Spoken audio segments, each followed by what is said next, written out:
Both Bob and myself are big fans of the shores of Britain, and Folkestone's near, and it's very pleasant. I just like the seaside. And I had a little apartment there at Sandgate, so I spent some time in Folkestone. But I get down as much as I can. I like the cockles you see. We filmed a few times in Folkestone, and we go to Lees Hall whenever there's something decent on. Unlike Dover, Folkestone doesn't have a song about it. Can you make one up for us, please? Well, I'll do the first line, you can do the rest of it. Oh, thanks, Jim.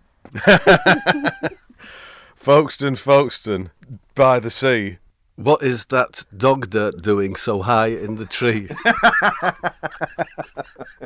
It's the height of the dogs you see that wander around Folkestone by the sea.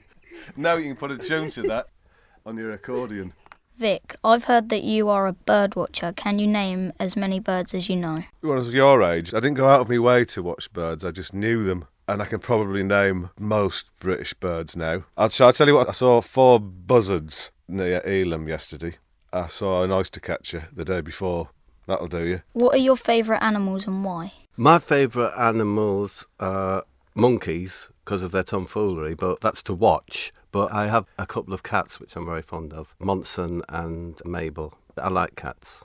I'm with Bob on the monkeys, because, especially at a monkey's tea party, I enjoy those, although you don't get them anymore. And secondly, I like anteaters, because I like anything with a long snout. OK, this is for Vic and Bob. What is your favourite food and why?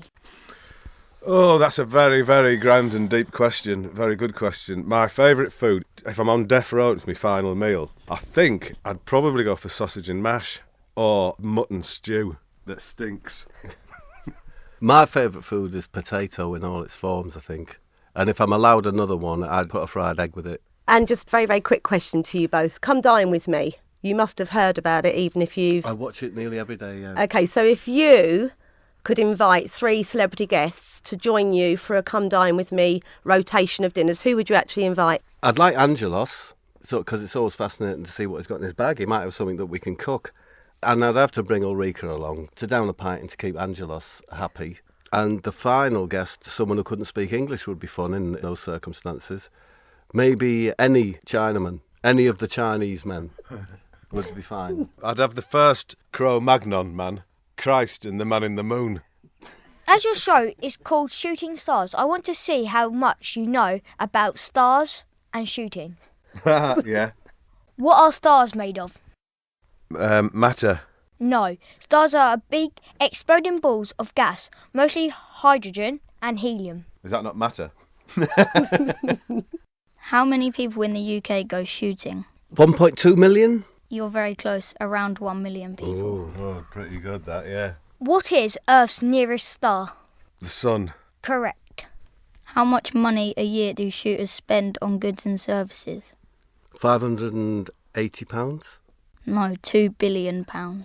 Right, I'm well out then. What does NASA stand for?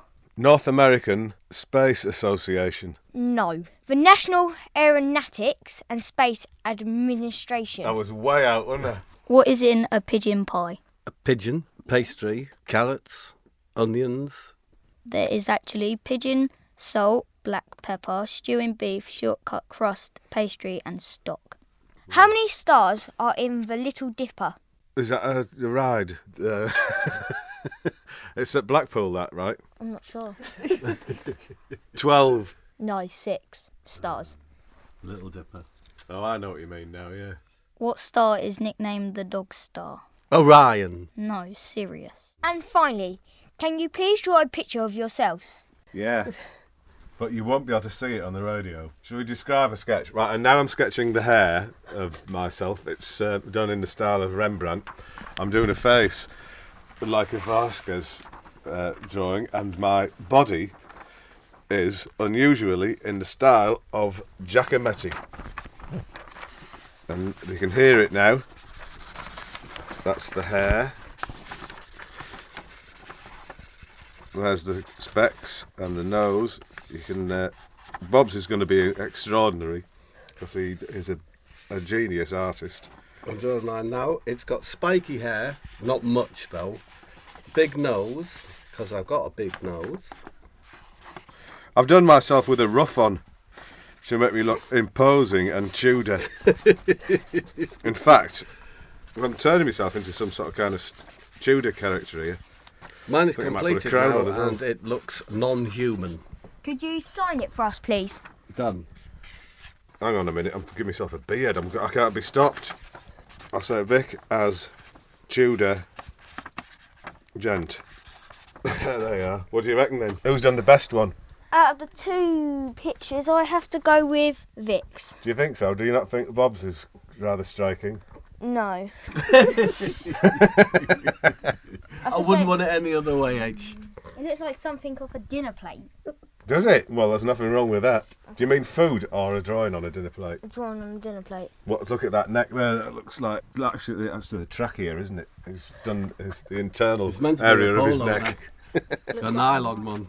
Thank you to Vic and Bob for coming along today and answering some of our questions. Thank you, well done. Thank you. Next time you've got any questions for us, please don't hesitate to give us a ring and we'll answer them for you as well. Goodbye!